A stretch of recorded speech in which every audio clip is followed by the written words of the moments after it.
Story of my life lagi. Jadi gue mau cerita waktu zaman SD yang gue sama Farhan nih selalu disuruh belajar sama mak gue tiap hari. Gue sama Farhan ini nggak pernah yang namanya belajar beneran. Kita pura-pura doang.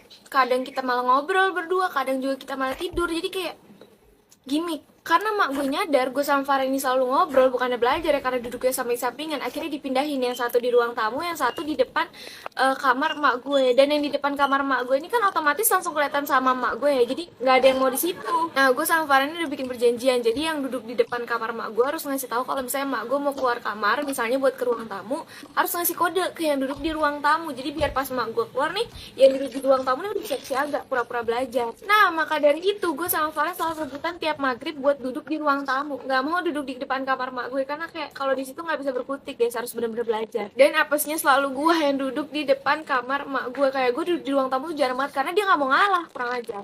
Awal-awal gue masih enjoy nih ngasih kode ke dia gitu kan, kayak misalnya gue ngelempar pensil ke dia kalau mak gue mau keluar kamar, atau pura-pura batuk. Makin lama gue makin bosen, kayak ih kok lu mulu nih, enak dieluru gini gue berasa jadi babu lu nih tiap hari ngasih tau mak gue mau keluar apa kagak. Suatu malam kekesalan gue memuncak, nih orang nggak mau ngalah habisnya, kayak gue mulu duduk di depan kamar mak gue. Akhirnya gue kasih tahu aja tuh, gue nggak ngasih tahu dia kalau mak gue mau keluar.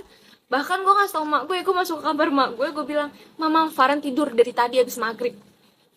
Langsung gue pura-pura duduk, pura-pura belajar gitu. Langsung mak gue keluar, langsung ditampol sama mak gue, digebukin dia. Gue juga ikutan ngebukin. Gue manggil satu kampung, gebukin gitu. Pas kelarnya dia nanya, kok lu gak bangunin gue sih? Terus gue bilang aja, gue udah bangunin anjrit, tapi lu gak bangun-bangun. Gue bilang gitu, padahal gue emang sengaja gak mau bangunin.